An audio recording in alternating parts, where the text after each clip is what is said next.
the Texas Rangers, Elvis Andrus. His first big league at bat, it's a base hit. The rookie shortstop, it's his first home run. Thank you very much. Ball game. And before he leaves the building, he's going to be beaten to a pulp. Not in time. Elvis is coming home, and the Rangers win it. That is some kind of win right there. Hard hit, what a play by Andrus. Flips for the out. To miss, saves a run. And that's number 300 for Elvis, the all-time leader in Rangers franchise history. And Elvis right zone. Now there's one you haven't seen. Elvis, a diving catch. Got him. What a play right there by Elvis Andrus. The Texas Rangers are American League champions. And that smile says it all. What an incredible career from start to finish for Elvis Andrus. How about this? Has been selected as the 27th member of the Texas Rangers Baseball Hall of Fame. It was announced this morning will be inducted into the Hall in a pregame ceremony on Saturday, June 28th, prior to the 3:05 p.m. game against Seattle at Globe Life Field. Big congratulations to him as we welcome him in from his home office. Amazing office, by the way. Elvis, congratulations, my friend. How did you find out about this honor? Thank you, Lauren. Hello, Mike. And yes, they told me it's been kind of like a year in the making. You know, as a player, you don't really talk about these things, and you know, I'm 100% honored. But like, I never thought this was gonna happen, especially this, you know, me being this young. So it's, you know, it's still surreal, but very blessed, very honored to be part June 28 of the Texas Ranger Hall of Fame. Elvis, a lot of congratulations, well deserved. And as we looked at the highlights there, you looked very young in some of these pictures. So Yeah. my question to you, we know you have a great relationship with Adrian Beltre. Who were some of the other guys that were a good influence on you early on in your career?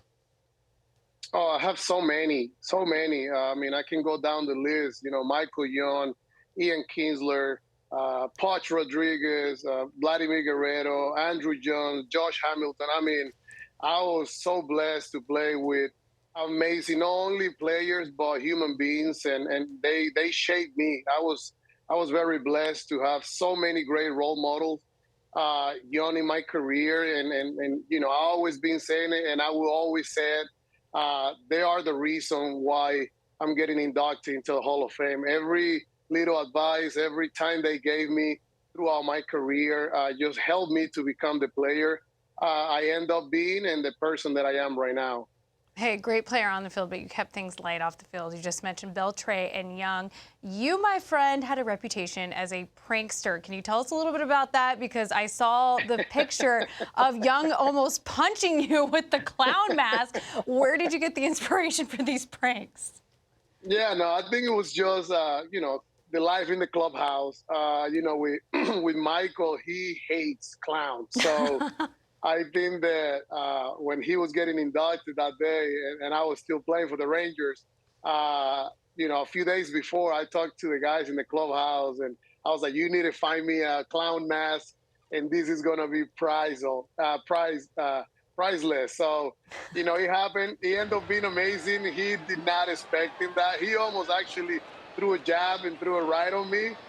Thank God he did not do it, but it's just, you know, things that you learn through the years. And I love being annoying. I'm very proud of being annoying through my whole career. And guys like Michael, Adrian with the touching in the head, you know, it's kind of like you got to put the cherry on top for all those guys that really meant a lot for me. Elvis, great stuff. Hey, you're entering a different phase now as a retired baseball player. You're going to be doing studio stuff with the Texas Rangers and their network. Do you think you're going to look at the game through a different lens? Are you going to be a little more patient, or are you going to be what I got a lot? Hey, why aren't you swinging at the first pitch? It's right there. Yeah, no, I think it's, you know, I still developing myself. You know, I just get out of the game recently. So I think that I can bring, you know, the new baseball, which is a lot of analytic, with maintaining the old school, which I came into the league. So, you know, I cannot wait to be part of this, and now from the broadcasting side, kind of join you guys and just, you know, sharing with the players, being that bridge in between the players and the fans. But, I'm really excited to see what's coming next in my career. And, I mean, I love to talk. I can do that for hours. So I think the team is very excited for that, but I can't wait to just be part to the new phase, a new chapter in my life. Well, Elvis, I need to commend you on one thing. As a bilingual person, Spanish was your first language, but your English is fantastic. And I know as a 16-year-old, when you signed out of Venezuela, there's no way you had this capability of English. So I commend you for dominating the language you do, to being able to turn it into a career. I think that's an inspiration to a lot of young Latin players, that if you put in the time, and I know everyone's had to put in the time to learn a new language when you're in a new country, for you to express yourself the way you do in your second language, that's very inspirational. I commend you for that. No, thank you. And it is, that a lot of us coming into a new culture, new language, it's easy just to concentrate on our game, and just becoming good baseball players. So, I mean, for me, it's always been, I want the whole package. I want to be able to impact not only with my game, but through my experience and everything that is happening in my life. And you do need the language, to be able to communicate all those experiences and the things that we've been through since, I was a kid. So it's something that, I take seriously. I still work in progress. I know that I need to keep working on my English, but, it's doing this type of new gig, like being in broadcasting, still in touch with the organization. They're going to continue to help me to keep getting better in my English, and thank you for that. But, that's what we need to do. And that's what I always tell the younger generation that come from Venezuela, Dominican Republic, Cuba, anywhere, to invest in themselves. And, the language is huge, because it breaks a lot of barrier, and it helps you to, share who you are, your culture here in the U.S. and in other places also. Hey, we have no doubt you'll be phenomenal. I'm still trying to learn Spanish, and it's muy horrible. So the fact that you can broadcast in your second language is extremely impressive. And I loved reading the story about how you started learning English through listening to Rascal Flatts and other country music. I think that's such a cool story.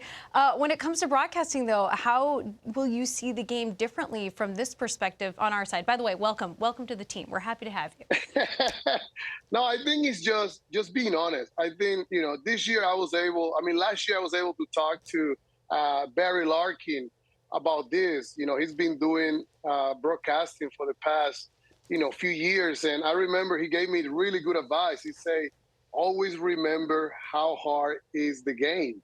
And, those words really, stick to me. They really impact me, because it's true. I think that when you're a player, you really know what guys gave you a really good interview.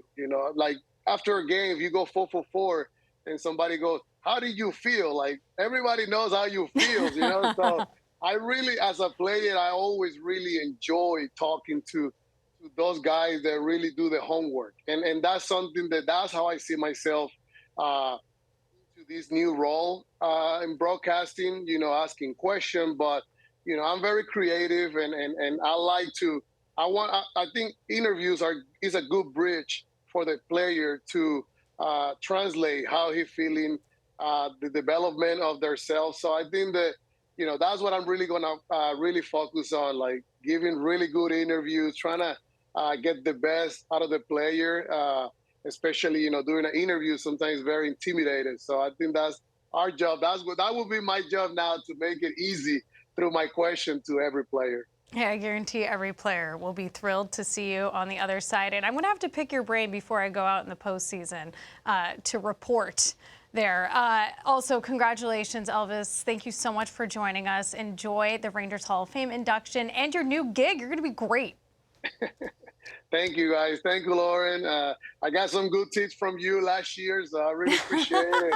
And Mike, thank you very much, brother. You were an inspiration for us also, and you have an amazing career, and you're really good of what you do right now. You know, you're an amazing guy. So you guys are an inspiration. We should keep him on a lot more. I was going to say, Yeah, Elvis, he compliments us really well. We love you, Elvis. All right, back at you, my friend. friend. You guys making this easy for me, so thank you very much. Great stuff. Great stuff.